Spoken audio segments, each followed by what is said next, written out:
नमस्कार दोस्तों, हमारे YouTube चैनल उड़ान कोचिंग इंस्टीट्यूट पर आप सभी लोगों का स्वागत है।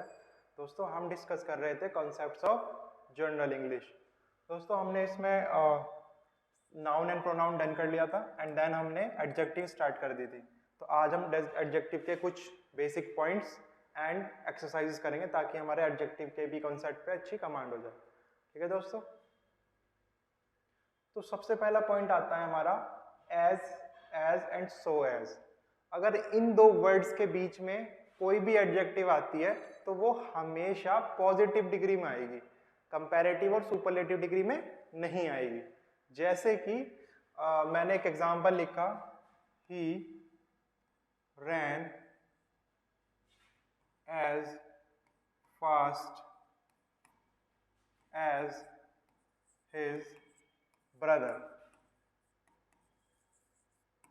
ठीक, तो ये जो एज आया है एंड ये एज आया है, तो यहाँ पे हमारी क्या आई है, ये पॉजिटिव डिग्री आई है एडजेक्टिव की, ना कि कंपैरेटिव और सुपरलेटिव डिग्री। क्लियर? क्योंकि इसकी कंपैरेटिव एंड सुपरलेटिव डिग्री क्या होगी, फास्टर, एंड सुपरलेटिव होगी फास्टेस्ट। बट हमारा रूल क्या कहता है कि एज या सो एज के बीच में हमेशा पॉजिटिव डिग्री आएगी। क्लियर? चलिए नेक्स्ट, कंपैरेटिव डिग्री के बाद देन का प्रयोग करते हैं दोस्तों। जैसे जब भी मेरी कंपैरेटिव डिग्री आती है, कंपैरेटिव डिग्री बेसिकली तब आती है जब दो के बीच में कंपैरिजन हो रहा हो, तो कंपैरेटिव डिग्री के बाद देन।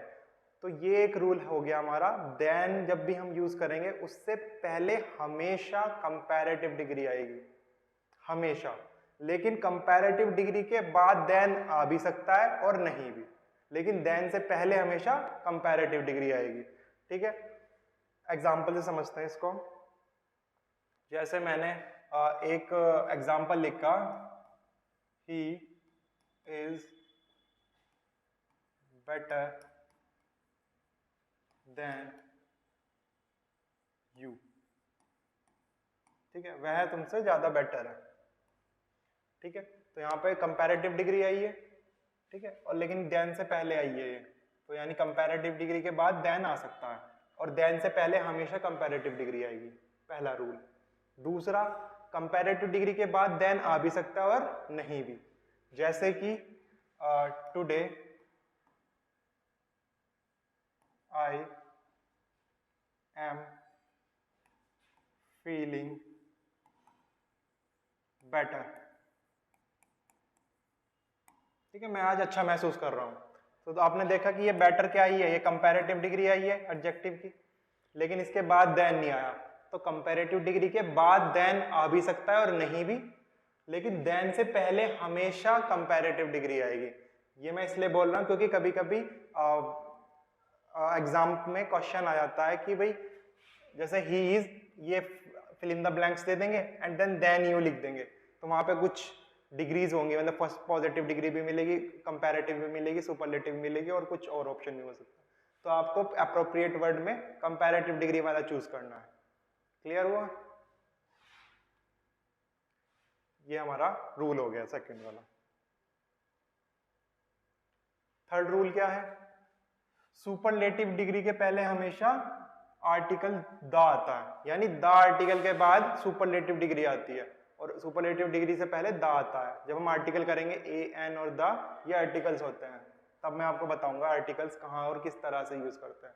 बट अभी आप क्या ध्यान दीजिए कि द के बाद हमेशा सुपरलेटिव डिग्री आएगी। जैसे एग्जाम्पल लिखता हूं मैं, ही is the cleverest student in our class। ठीक है, वह हमारी क्लास का सबसे ज्यादा क्लेवरेस्ट स्टूडेंट है। ठीक है, तो क्लेवरेस्ट से पहले क्या आया, द, या हम क्लेवरेस्ट की जगह बेस्ट भी लिख सकते थे, the best student of our class. ठीक है, तो हमारी क्लास का सबसे बेस्ट स्टूडेंट है ये। तो अब तो दोनों बेस्ट एंड क्लेवरेस्ट क्या है, बेसिकली सुपरलेटिव डिग्री है, तो इसलिए सुपरलेटिव डिग्री से पहले हम द यूज करते हैं। ठीक है, ये भी फिल इन द ब्लैंक्स में काम आएगा हमारे। ये वाला रूल भी। अगले रूल की तरफ बढ़ते हैं। जब एक नाउन और प्रोनाउन की दो विशेषताओं के बीच कंपैरिजन हो, यानी एक नाउन या एक प्रोनाउन है, उसी की दो क्वालिटीज के बीच में हम कंपैरिजन कर रहे हैं, तो हमेशा मोर प्लस पॉजिटिव डिग्री आएगी, ना कि कंपैरेटिव डिग्री आएगी।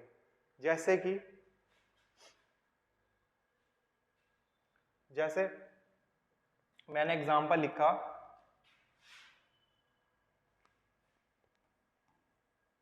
he is more wiser than intelligent।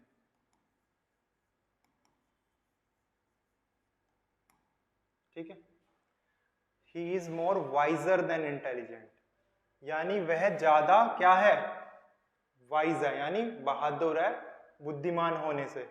ठीक है, ये एक ही पर्सन के बारे में बात हो रही है, यानी वही बुद्धिमान है और वही बहादुर भी है, यानी वही वाइज है।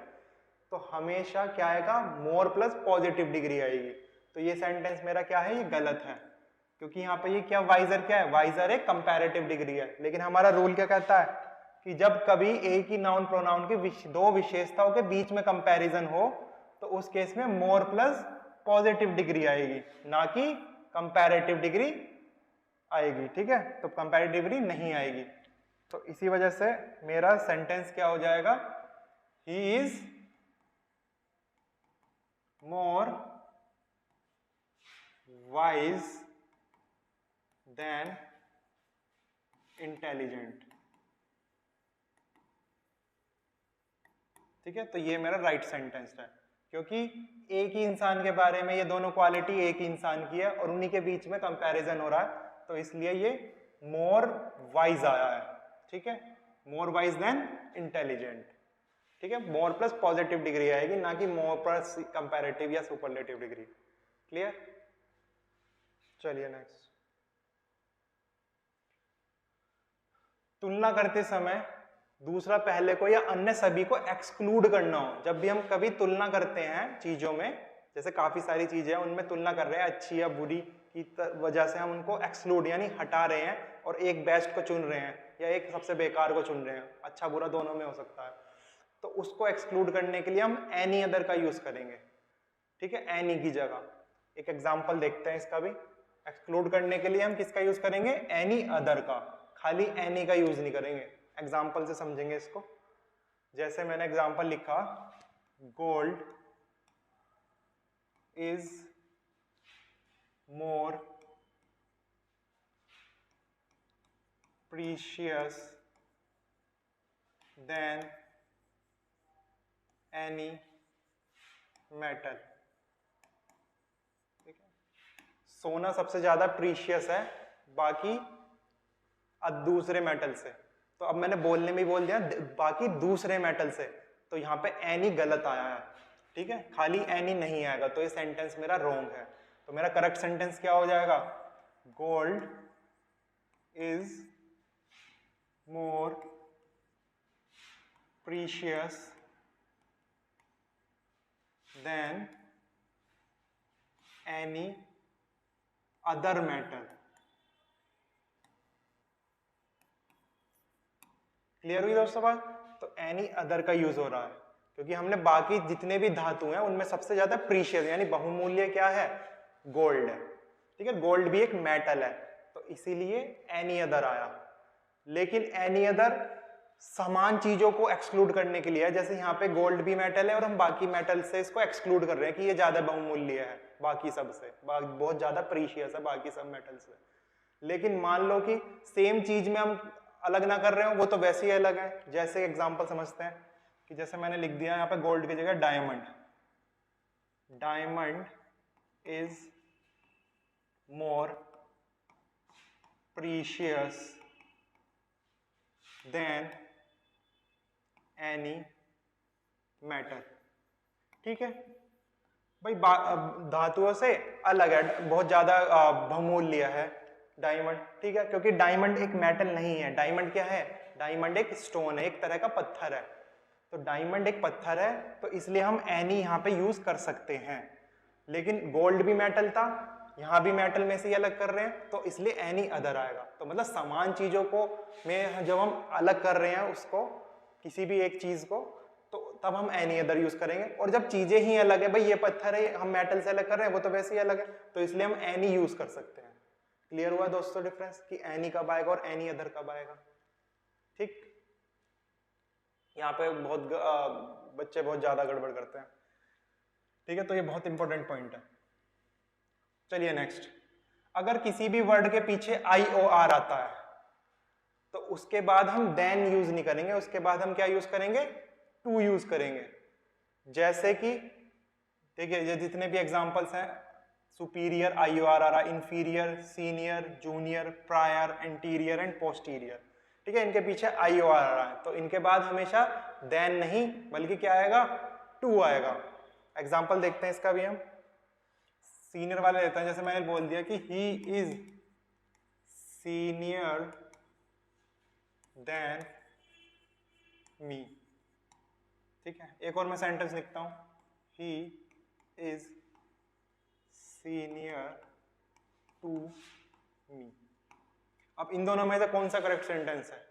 अकॉर्डिंग टू द रूल, जिसके पीछे IOR आ रहा है उसके बाद में टू आएगा। ठीक है, यही रूल कहता है, तो उसके बाद हम देन नहीं आएगा। तो ये मेरा गलत सेंटेंस है, ये मेरा सही सेंटेंस है। ठीक है, जिस कभी वर्ड किसी भी एडजेक्टिव के पीछे IOR से एंड हो रही है उसके बाद हमेशा क्या आएगा? टू आएगा। क्लियर हुई दोस्तों बात? ठीक है, इनके बाद देन का नहीं बल्कि टू का प्रयोग करना है। क्लियर है दोस्तों पॉइंट?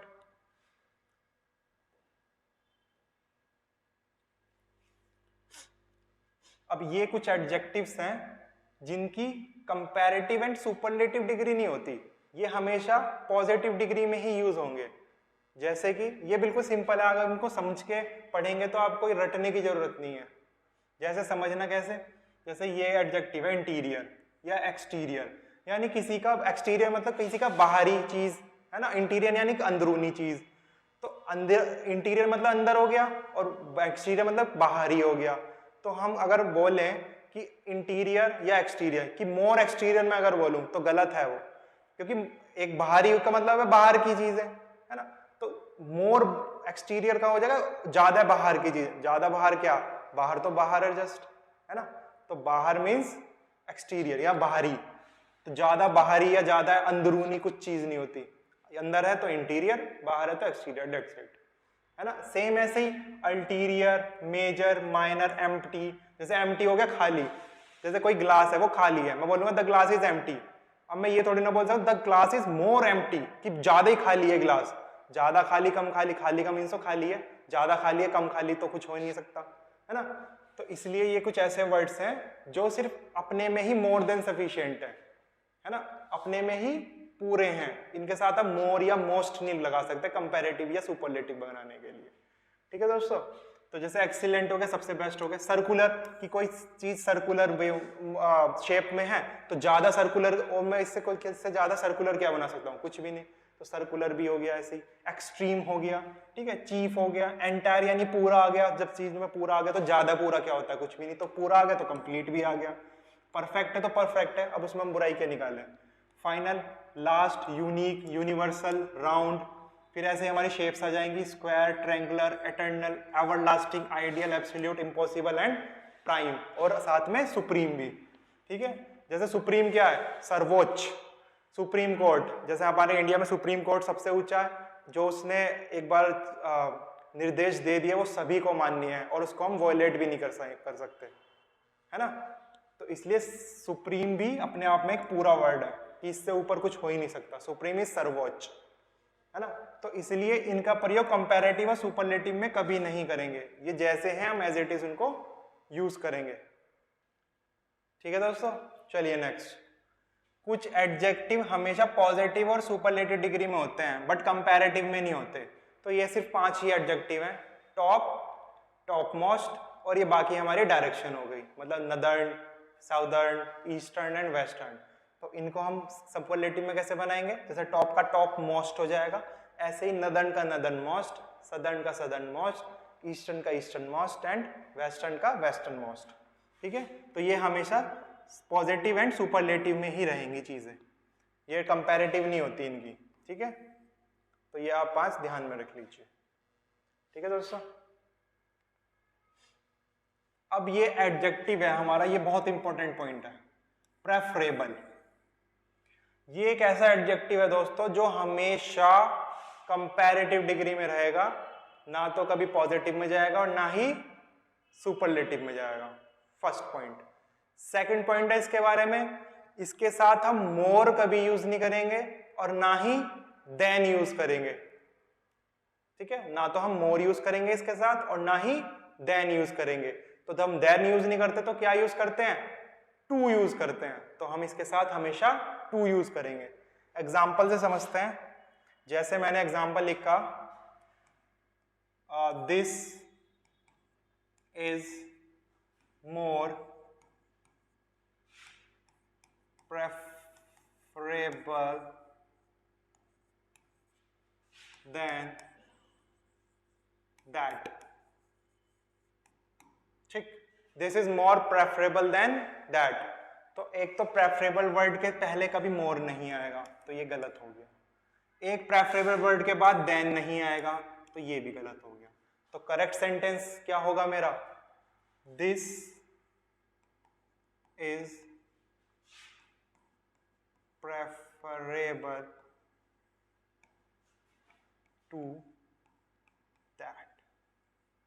ठीक है, तो प्रेफरेबल के साथ हमेशा क्या आएगा, टू। ये बहुत इंपॉर्टेंट पॉइंट है, इसको आप ध्यान से रखिए। ठीक है, प्रेफरेबल के पहले मोर और देन, बाद में देन कभी यूज नहीं होंगे, सिर्फ टू यूज होगा, दैट्स इट।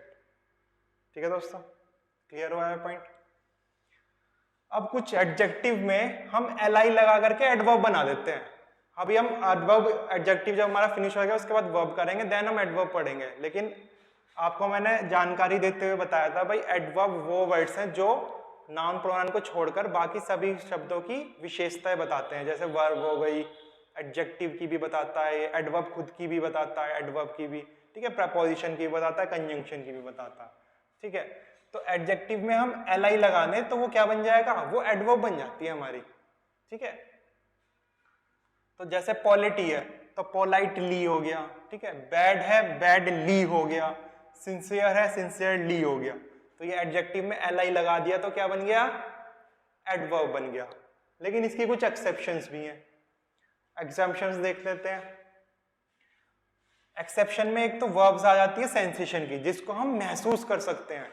ठीक है ना, तो जो जिन शब्दों को महसूस कर सके उनमें हमेशा क्या आएगा, उनमें हमेशा एडजेक्टिव मॉडिफाई करेगी उनको, ना कि एडवर्ब।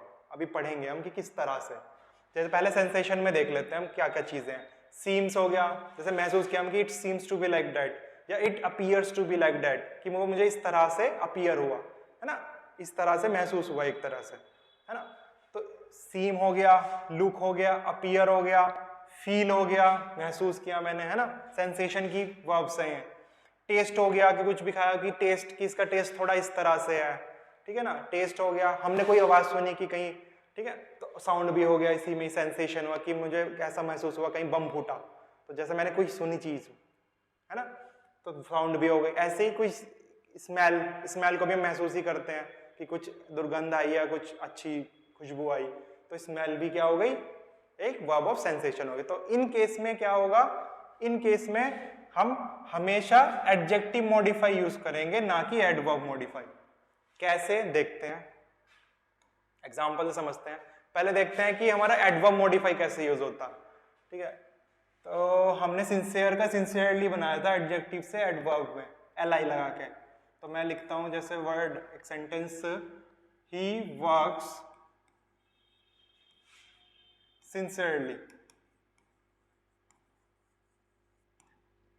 ठीक है, एक और लिखता हूं मैं यहाँ पे, ही इज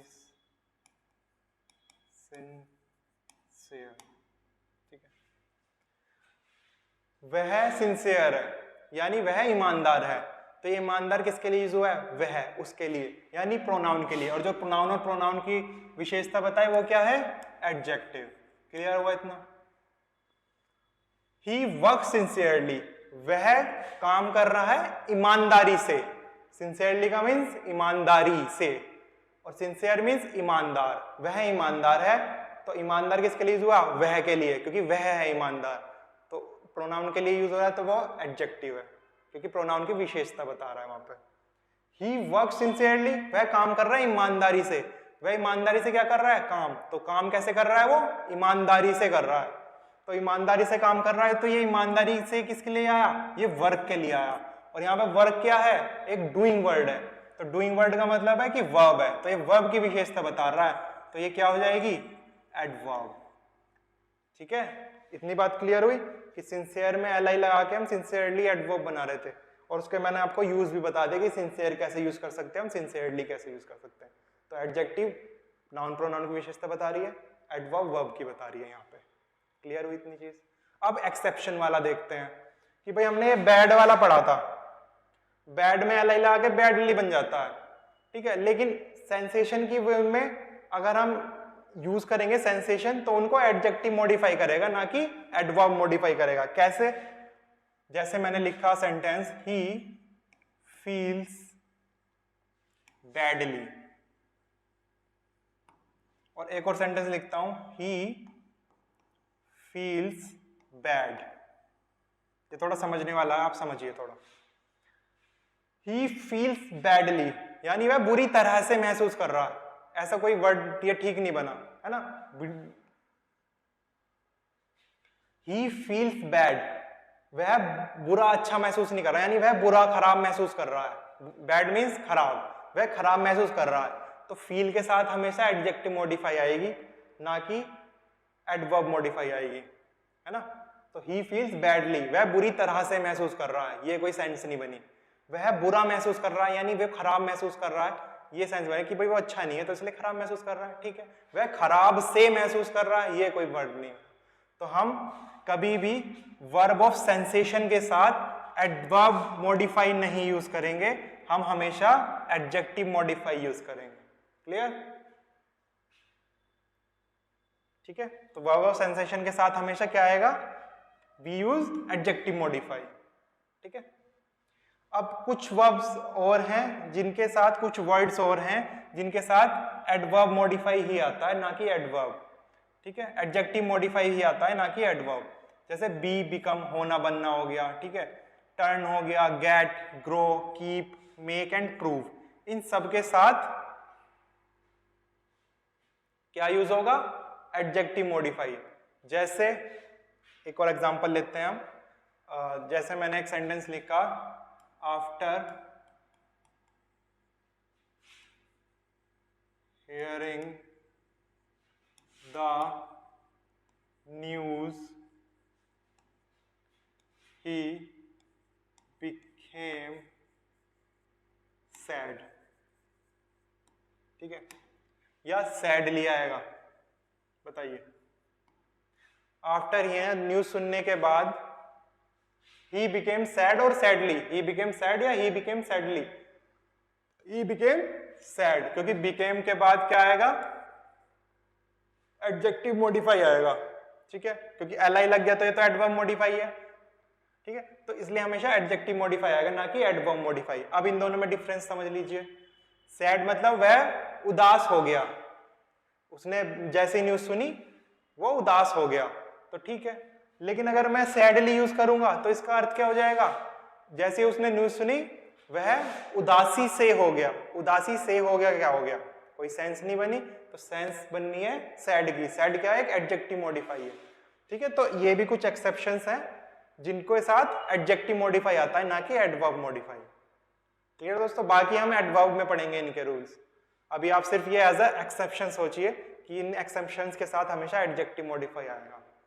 ठीक है,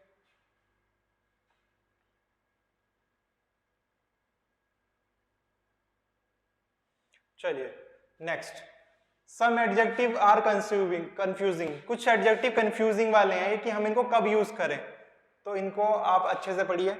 जैसे कि फार्दर एंड फर्दर, कि फार्दर कब यूज करना है और फर्दर कब यूज करना है। यहां से क्वेश्चन काफी ज्यादा बनते हैं, तो आप इसे ध्यान से समझिए। फार्दर होता है दूरी में और अधिक, यानी कोई भी चीज है वो काफी दूरी पे है, ठीक है, तो हम फार्दर यूज करेंगे। और फर्दर होता है और, कि मुझे कुछ और एक्स्ट्रा मिली या नई चीज, ठीक है, किसी भी सेंस में और ज्यादा, है ना। अभी हम एग्जांपल से समझते हैं कि फार्दर कब यूज करेंगे, हम फर्दर कब यूज करेंगे, ठीक है। जैसे she lives at the farther end of the lane, ठीक है। She lives at the farther end of the lane, कि ये मतलब बहुत काफी दूरी पे रहती है वो लड़की, ठीक है। फर्दर का हो जाएगा I did not receive any further order, कि मुझे और एक्स्ट्रा कोई ऑर्डर रिसीव नहीं हुआ, ठीक है। तो फर्दर हुआ और ज्यादा, मतलब नहीं एक्स्ट्रा, ठीक है, दूरी में। और फार्दर हो गया कि दूरी में है, बहुत ज्यादा दूरी में, अधिक, ठीक है। क्लियर हुई है चीज। नेक्स्ट चलते हैं, लास्ट एंड लेटेस्ट। लास्ट होता है दोस्तों आखिरी। जैसे मैंने एग्जांपल लिखा कि I am leaving by last train, कि मैं आखिरी गाड़ी से जा रहा हूं, ठीक है। I am leaving by last train, कि मैं आखिरी गाड़ी से जा रहा हूं, आज की, मतलब आखिरी ट्रेन से जा रहा हूं। लेटेस्ट क्या हो गया, यानी कोई भी नवीनतम चीज, ठीक है ना, कोई भी लेटेस्ट टेक्नोलॉजी आती है, तो यानी कोई भी नई चीज आती है, ठीक है। तो नई चीज आने के लिए हम लेटेस्ट वर्ड यूज करेंगे। जैसे आजकल क्या चल रहा है सबसे ज्यादा टेक्नोलॉजी में, चैट जीपीटी चल रहा है, तो हम एग्जांपल लिख लेते हैं कि chat GPT is the latest technology, ठीक है। Chat GPT is the latest technology, यानी ये नवीनतम टेक्नोलॉजी है। नेक्स्ट चलते हैं एल्डर एंड ओल्डर। दोस्तों एल्डर हमेशा तब यूज करना है जब खून का रिश्ता हो, और खून के रिश्ते में भी वो हमसे बड़ा हो सॉरी, ठीक है। तो एल्डर हम तब यूज करेंगे जब खून के रिश्ते में हमसे बड़ा है। जैसे he is my elder brother, he is my elder brother, कि वह मेरा बड़ा भाई है, ठीक है। तो बड़ा भाई है यानी बड़ा सगा भाई है, खून के रिश्ते में। ओल्डर, जैसे he is older than you, कि वो तुमसे ओल्डर है यानी तुमसे बड़ा है उम्र में, ठीक है। लेकिन इन दोनों में ही और यू में कोई भी ब्लड रिलेशन नहीं है, ये कोई और पर्सन है, ये कोई अलग से पर्सन है, ठीक है। तो he is older than you यानी वह तुमसे उम्र में बड़ा है, डेट्स इट। एल्डर में जो खून के रिश्ते में बड़ा हो। क्लियर हुई दोस्तों ये बात। Nearest and next. नियरेस्ट होता है दोस्तों सबसे ज्यादा नजदीक, और नेक्स्ट होता है अगला, ठीक है। एग्जाम्पल से समझते हैं, which is the nearest bank, ठीक है। कौन सा बैंक सबसे पास है। जैसे मैं यहाँ पे खड़ा हूं मान लो, ठीक है, ये ए पॉइंट है, अब यहाँ से बी पॉइंट 1 किलोमीटर पे है, ठीक है। सी पॉइंट मान लो 2 किलोमीटर पे है, ठीक है। यहाँ एक बैंक है, यहाँ एक बैंक है, तो मैं यहाँ पे खड़ा हूँ, मैं पूछूंगा भाई which is the nearest bank, तो सबसे पास वाला बैंक बी है, ठीक है। तो नियरेस्ट बैंक ये हो जाएगा, तो यानी सबसे नजदीक का बैंक कौन सा है यहाँ से, तो बी हो जाएगा। क्लियर हुई। नेक्स्ट होता है अगला। जैसे the bank in the next building, इसको भी समझते हैं। जैसे मान लो ये एक बिल्डिंग है, मैं यहाँ पे खड़ा हुआ हूँ, ठीक है। ये दूसरी बिल्डिंग है, ठीक है। ये बिल्डिंग ए हो गई, ये बिल्डिंग बी हो गई, ठीक। तो मैं इस बिल्डिंग के यहाँ पे खड़ा हूँ, और इसमें एक बैंक है, ठीक है। यहाँ पे एक बैंक हो गया, तो मैंने किसी से पूछा भाई बैंक कहाँ है, तो वो बोलेगा the bank is the next building, यानी इस बिल्डिंग को छोड़ के इससे जो अगली बिल्डिंग है उसमें बैंक है। ठीक है, तो ये अगली बिल्डिंग का मतलब हो गया नेक्स्ट बिल्डिंग, तो अगला मीन्स हो गया नेक्स्ट। ठीक है, तो नेक्स्ट मीन्स हो गया अगला बिल्डिंग की अगली बिल्डिंग में है बैंक। क्लियर है दोस्तों बात? तो नेक्स्ट मीन्स अगला और नियरेस्ट मीन्स सबसे नजदीक। ठीक है, अब नेक्स्ट आता है हमारा लेटर एंड लेटर। लेटर होता है दोस्तों बाद में, जैसे मैंने एग्जाम्पल से बताता हूं कि जैसे एग्जाम्पल से देखते हैं इसको, लेटर यानी बाद में, कि I will call you later, कि मैं तुम्हें बाद में कॉल करता हूं, सिंपल, कि बाद में कॉल करता हूं। ठीक है, लेटर मीन्स बाद में, एंड लेटर मीन्स बाद वाला। बाद वाले को कैसे समझेंगे? लेटर कब यूज करेंगे हम? लेटर तब यूज करते हैं हम जैसे the latter part of the movie was boring. ठीक है, यानी जो बाद वाला पार्ट था मूवी का वो बहुत बोरिंग था। ठीक है, तो हम ऐसे लेटर यूज कर सकते। ठीक है, यानी बाद वाला पार्ट। ठीक है, तो लेटर मीन्स बाद में, लेटर मीन्स बाद वाला। क्लियर हुई दोस्तों डिफरेंस? Less and lesser. दोस्तों लेस होता है कम और लेसर होता है किसी आकार में यानी शेप में या गुणवत्ता में यानी उसकी क्वालिटी में कम। ठीक है, ये होता है, लेस होता है क्वांटिटी में कम। ठीक है, और ये लेसर होता है, ये लेसर होता है एक्स्ट्रा नहीं, ये होता है क्वालिटी में कम। QUALITY, quality. ठीक, क्वालिटी में कम जो होता है। जैसे एक एग्जांपल समझते हैं, जैसे मैंने बोला I have less sugar, I have less sugar, कि मेरे पास कम चीनी है। ठीक है, लेसर का हो जाएगा कि आकार या क्वालिटी में कम। This is the lesser sugar, GA। ठीक है, this is the lesser sugar.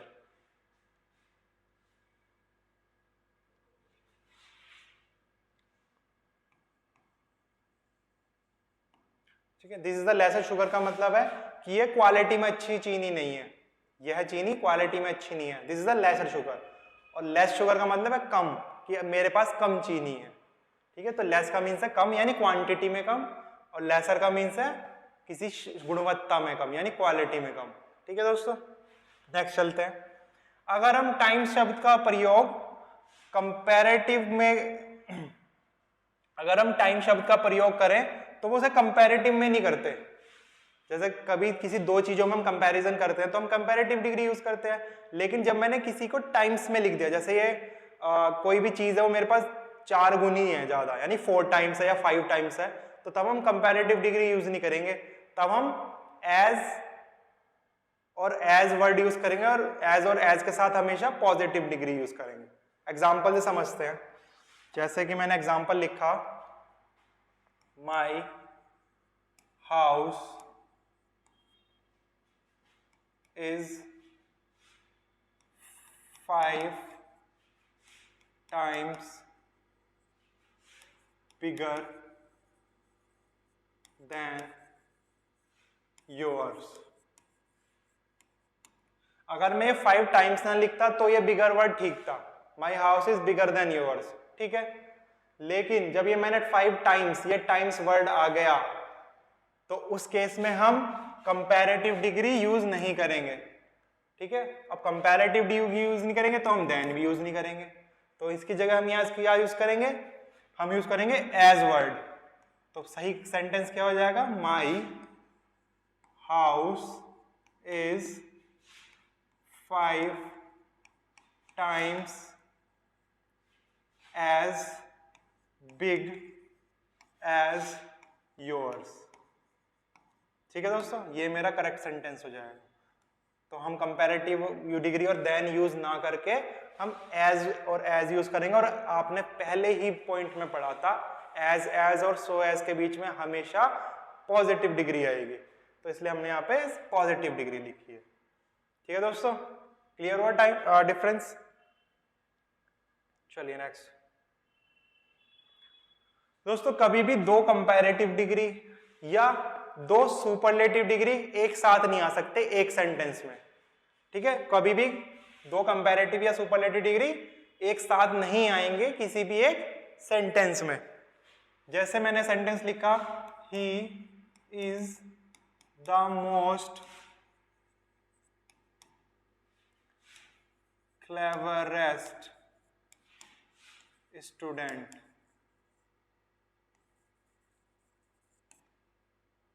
is the most cleverest student of our class। ठीक है, वह सबसे ज्यादा चतुर विद्यार्थी है हमारी क्लास का। ठीक है, तो यहाँ पे ये मोस्ट क्लेवरेस्ट ये भी सुपरलेटिव डिग्री में लगता है और ये भी सुपरलेटिव डिग्री में लगता है। तो दो सुपरलेटिव डिग्री एक साथ नहीं आ सकती, तो अगर हम ये मोस्ट हटा दें तो ये मेरा सेंटेंस एकदम सही बन जाएगा। So he is the cleverest student of our class. ठीक है, तो दो सुपरलेटिव डिग्री कभी भी एक साथ नहीं आ सकती, ऐसे ही दो कंपैरेटिव भी नहीं आएंगे। क्लियर। चलिए नेक्स्ट, जब दो एडजेक्टिव अलग अलग प्रपोजिशन की आवश्यकता हो तो प्रपोजिशन का उपयुक्त प्रपोजिशन का प्रयोग करना चाहिए। जैसे मेरा कोई सेंटेंस है, उसमें दो ऐसी एडजेक्टिव आ रही हैं कि एक के साथ देन यूज हो सकता है, एक के साथ टू यूज हो रहा है। ठीक है, तो हम दोनों के साथ ही अलग अलग ही लिखेंगे, यानी दो के साथ वाली को टू लिखेंगे और देन के साथ वाली के साथ देन लिखेंगे। जैसे कि एग्जांपल से समझते हैं, जैसे मैंने एग्जांपल लिखा, he is senior and more experienced than you, कि वह सीनियर भी है और ज्यादा एक्सपीरियंस है तुमसे। ठीक है, तो यहां पे देखो सीनियर IOR आ गया। अब हमने रूल पढ़ा था IOR के साथ हमेशा क्या आएगा, टू आएगा। और मोर एक्सपीरियंस मोर आ रहा है तो कंपैरेटिव के बाद देन आ रहा है। ठीक है, तो यानी इसके साथ तो ये ठीक है, लेकिन इसके साथ ठीक नहीं है। IOR के साथ हमेशा क्या आएगा, टू, तो हमें अलग अलग ही यूज करेंगे। तो करेक्ट सेंटेंस क्या बनेगा मेरा, ही is senior to and more experienced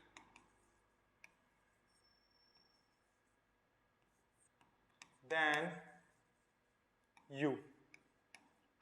ठीक है, he is senior and more experienced, ठीक है, experienced than you। तो यहाँ पे सीनियर टू के साथ अलग प्रपोजिशन आई, एक्सपीरियंस के साथ अलग प्रपोजिशन आई। ठीक है दोस्तों, यही हमने रूल में पढ़ा है। जब दो एडजेक्टिव के साथ अलग अलग प्रपोजिशन की आवश्यकता हो तो अलग अलग ही यूज करेंगे। ठीक है, चलिए अब हमारे रूल्स कंप्लीट हो गए एडजेक्टिव के। चलिए अब इनकी एडजेक्टिव की एक्सरसाइज स्टार्ट करते हैं। क्वेश्चन कहता है मेरा कि भाई इसमें किस तरह की एडजेक्टिव यूज हुई है इस सेंटेंस में। These mangoes are ripe, ये मैंगोज पके हुए हैं। These mangoes, तो these वर्ड आया है पहले तो। ठीक है, अब these प्रोनाउन भी हो सकता है, एडजेक्टिव भी हो सकता है। अगर these के बाद नाउन है तो एडजेक्टिव है, और these के बाद वर्ब है तो प्रोनाउन है। यही पढ़ा है हमने। these के बाद क्या है, मैंगोज।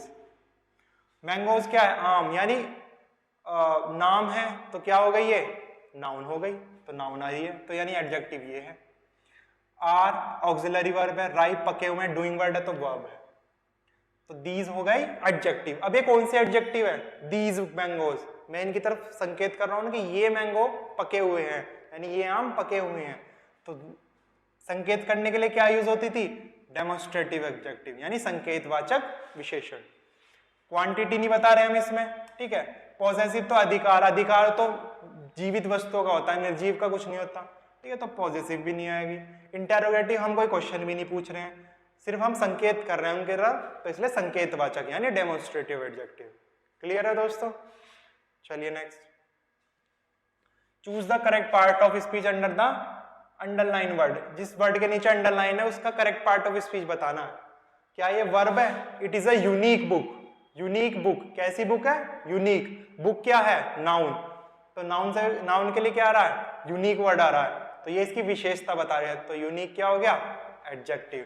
तो ना तो ये वर्ब है क्योंकि डूइंग वर्ड नहीं है, नाम भी नहीं है, एडजेक्टिव है, बिल्कुल सही। एडवर्ब नहीं है क्योंकि ये वर्ब या एडजेक्टिव या एडवर्ब या प्रीपोजिशन या कंजक्शन की विशेषता भी नहीं बता रहा, ये सिर्फ नाउन की बता रहा हूं, तो नाउन की विशेषता बताने वाले एडजेक्टिव हो गए।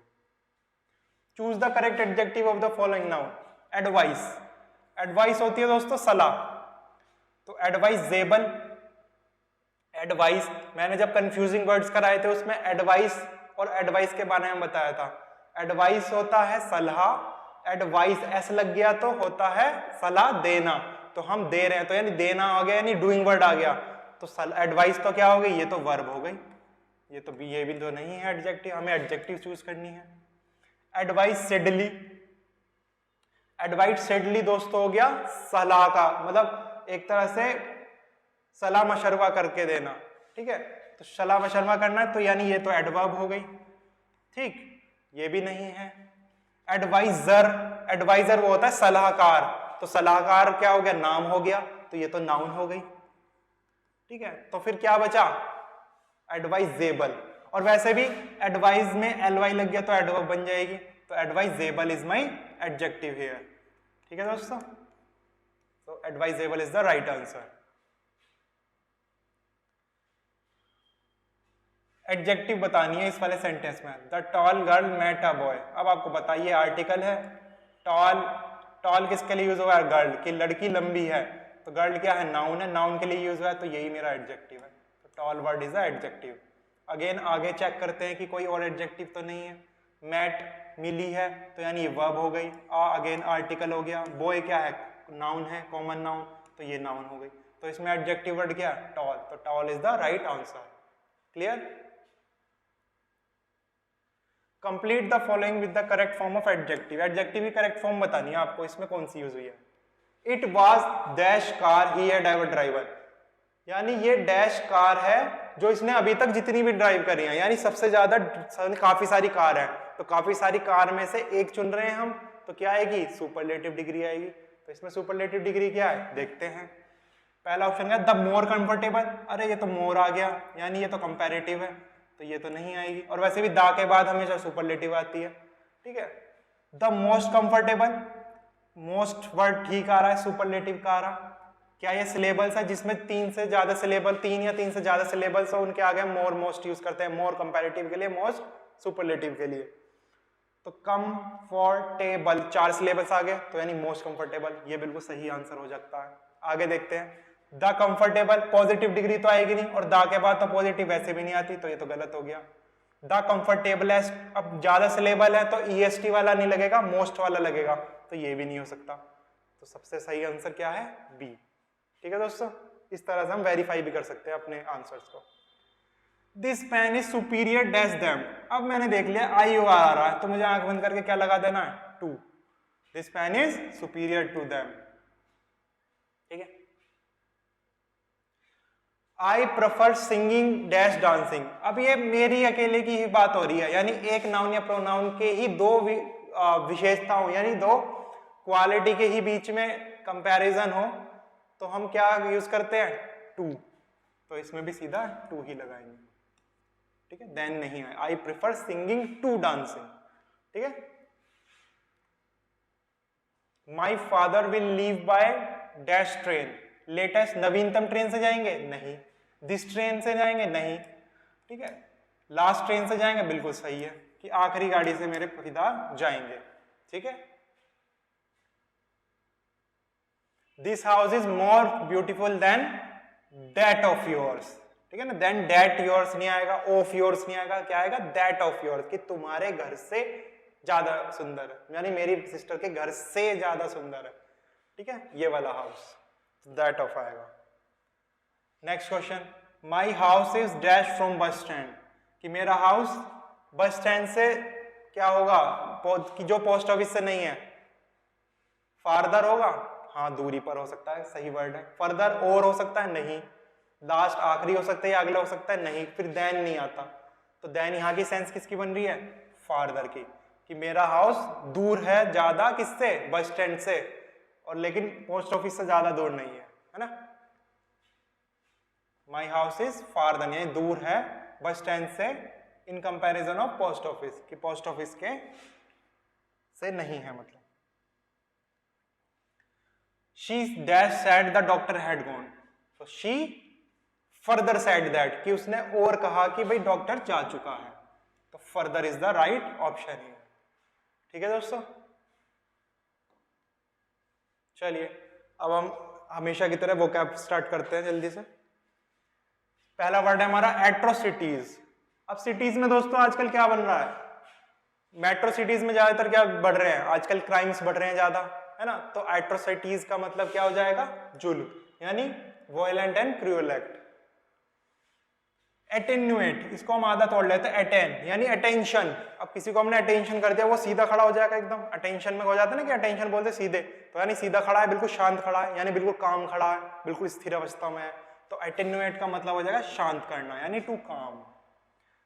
एट्रिशन, एट्रिशन को हम आइट्रेशन बोल देते हैं, ठीक है, आइट्रेशन। आइट्रेशन होता है किसी भी चीज को बार बार रिपीट होना। अब कोई भी चीज बार बार रिपीट हो रही है सेम चीज, तो वो बार बार घिसने लगेगी, अब घिसने लगेगी तो वो वीक होती रहेगी बार बार, है ना, तो इटरेशन का मतलब हो जाएगा घिसाव, यानी ग्रेजुअल वीकनिंग ऑफ समथिंग, किसी भी चीज का हर टाइम के बाद थोड़ा थोड़ा कमजोर होते जाना, जितना आप घिसोगे उतनी कमजोर होंगी चीजें, तो एट्रिशन मीन्स घिसाव या कमजोर होना, gradual weakening of something. Augment, augment होता है दोस्तों जैसे किसी चीज में कुछ जोड़ दिया, यानी ऑगमेंट कर दिया। अब मैंने किसी चीज में कुछ जोड़ दिया यानी ऑगमेंट कर दिया, तो मैंने उसको क्या कर दिया, उसमें जुड़ गई कोई चीज तो वो बढ़ गई, है ना, तो इसलिए क्या हो जाएगा, ऑगमेंट मीन्स इंक्रीज, यानी बढ़ाना, ठीक है। नेक्स्ट चलता है अगस्त। दोस्तों अगस्त, 15 अगस्त में, जैसे अगस्त महीने में हमारा इंटरनेशनल क्या आता है, इंडिपेंडेंस डे आता है, स्वतंत्रता दिवस आता है 15 अगस्त का, तो कितना इंपॉर्टेंट है हमारे लिए वो, है ना, तो अगस्त क्या हो जाएगा, इंपॉर्टेंट यानी महत्वपूर्ण, ठीक है। ऑरा, ऑरा होता है दोस्तों जैसे आप किसी के रूम में गए तो उसका आभास होता है ना कि वो यहाँ पे रहता था या रहती थी, व्हाटएवर, ठीक है, तो I can feel the aura of that thing, आपने सुना भी होगा सेंटेंस, तो यानी मैंने उसका क्या महसूस किया, उसकी प्रेजेंस, उसकी ऑरा, यानी उसका मुझे आभास हुआ, तो ऑरा मीन्स क्या हो जाता है, आभास, ठीक है। A feeling of character person seems to have, कि वो वहां पे था, ठीक है ना, आभास मीन्स ऑरा। एवर्स, एवर्स को हम इनवर्स बोल देते हैं, इनवर्स मतलब उल्टा, ठीक है, तो इनवर्स कोई सी भी चीज का उल्टा, जैसे मान लो कोई चीज आपको पसंद है, उसका उल्टा क्या होगा, नापसंद, तो इसलिए एवर्स क्या हो जाएगी, नापसंद, यानी स्ट्रॉन्ग डिसलाइकिंग, नापसंद करना कोई भी चीज। आफुल, आपके मुंह से आ कब निकलता है, जैसे मान लो किसी के साथ कोई गिर पड़ा आपके सामने, तो आपके मुंह से ओ बेचारा गिर गया, यानी कितना बुरा हुआ उसके साथ, तो आफुल क्या होगा, बहुत बुरा, हेटफुल, ठीक है, अत्यंत बुरा। बैबल, ये तो नॉर्मल वर्ड है, जैसे कोई बड़बड़ाता है, बुड़ बैबल करता है, ठीक है ना, तो बैबल मीन्स हो जाएगा बड़बड़ाना, ये तो सेल्फ एक्सप्लेनेटरी और सेल्फ अंडरस्टैंडिंग वर्ड है। बैक बाइट, यानी बैक बाइट, यानी किसी के पीछे काट रहे हो तुम, यानी किसी के पीछे हम क्या काटते हैं, बेसिकली उसके पीछे, पीठ पीछे लोग करते क्या है, अक्सर चुगली करते हैं, तो बैक बाइट क्या हो जाएगा, चुगली करना, ठीक है, speak something at the back of someone, ठीक।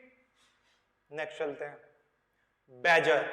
अब मान लो आप किसी को बैज लगाते हैं तो उसमें पिन होता है, अगर बैज लगाते हुए पिन किसी को जबरदस्ती जानबूझ के चुभाए तो हम उसको क्या कर रहे हैं, बेसिकली परेशानी कर रहे हैं ना, तो बैजर मीन्स हो जाएगा क्या, परेशान करना, ठीक है। बैफल, बैफल को मैं बोलता हूं विफल, विफल। दोस्तों लोग विफल कब होते हैं, जब उनको समझ में ना आए कोई चीज, कोई किसी को कोई चीज समझ में आ रही है तो उसमें वो परफेक्ट है, उसमें उसको कोई मात नहीं दे सकता, लेकिन जिसको कोई समझ ही नहीं आ रही चीज, यानी घूमा हुआ है, चकरा हुआ है, ठीक है, कंफ्यूज है बेसिकली, तो वो विफल ही होना है लास्ट में, तो कंफ्यूज नहीं होना, ठीक है। तो विफल मतलब यानी बैफल मतलब क्या हो जाएगा, कंफ्यूज, चकरा देना, कंफ्यूज करना, ठीक। बेट, ये तो आपने सुना ही होगा वर्ड, बेट है यानी चारा, ठीक है। तो बेट में यानी चारा, ट्रैप। बेलफुल, दोस्तों बेल कब मिलती है लोगों को, जैसे मान लो किसी ने कोई क्राइम कर दिया, उसको जेल में डाल देंगे, फिर जेल से रिहा कुछ टर्म्स और कंडीशन से निकालते हैं तो बेल मिलती है उनको, है ना। अब किसी की बेल ही फुल हो गई हो तो यानी वो बहुत ज्यादा घातक क्रिमिनल है कि उसको बेल नहीं मिलेगी अब, यानी उसके बेल की जो लिमिट थी वो फुल हो गई। तो बेल अगर फुल हो जाए तो यानी वो क्या है, बहुत ज्यादा घातक इंसान है, जिसकी बेल फुल हो जाए, जिसको और बेल ना मिले, है ना। तो बेलफुल क्या हो गया, बहुत घातक यानी डेडली।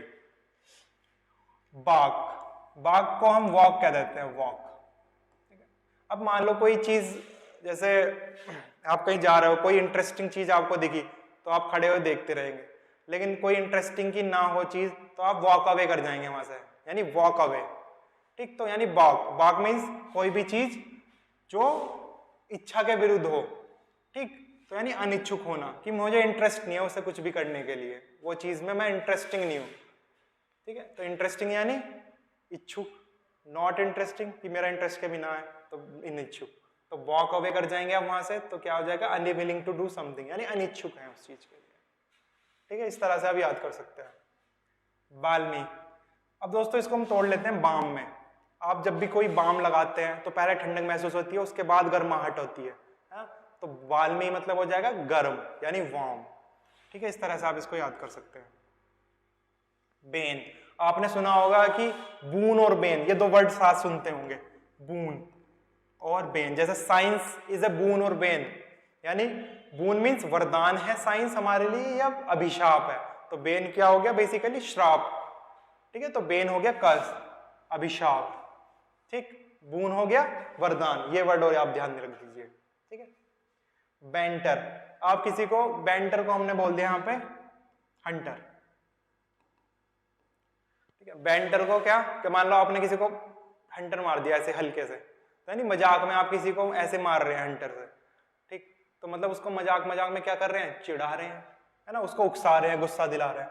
तो कन्वर्सेशन विच इज फनी, यानी मजाक में हम किसी को चिढ़ा रहे हैं, बेंटर मीन्स, ठीक है। आप इसको ऐसे याद कर सकते हैं। बार्ब, बार्ब होता है दोस्तों कांटा, जैसे आप बार्ब, बार्ब को हम शार्प बोल सकते हैं, शार्प, ठीक है। बेसिकली कोई भी चीज बढ़ गई यानी बढ़ गई अंदर, ठीक है। तो बढ़ गई कोई भी शार्प चीज तो उसको क्या बोलेंगे, हम कांटा ही बोलेंगे, तो कांटा ही चुभता है ना। तो sharp projection from fish hook, fish का कांटा ऐसा होता है ना, ऐसे करके ऐसे बहुत पैना सा होता है, ठीक है। तो बार्ब क्या हो जाता है, कांटा। बारबेरिक, ये आपने सुना होगा कि जो बारबेरियंस होते हैं वो बहुत ज्यादा खतरनाक होते हैं, यानी बहुत ज्यादा बर्बर होते हैं, उन्हें कोई भी मतलब फीलिंग्स नहीं रहती उनमें, तो इसलिए बारबेरिक का मतलब हो जाएगा बर्बर, ठीक है। यानी क्रूएल है, बहुत ज्यादा बर्बर है, ठीक है। ऐसे ही बारबेरियंस एक ट्राइब्स हैं, कुछ ऐसे ट्राइबल पीपल हैं जो बिल्कुल भी दया नहीं करते, बहुत ज्यादा क्रूएल होते हैं वो, तो उनको बारबेरियंस बोलते हैं। तो इसलिए बारबेरियंस उन्हें बोले तो ये बारबेरिक वर्ड वहीं से है, ठीक है, मींस बर्बर, ठीक है दोस्तों। तो इसी के साथ हमारा ये लेक्चर फिनिश। अगर आपको वीडियो अच्छी लगे तो please like, share and comment कीजिए। Till that, thank you.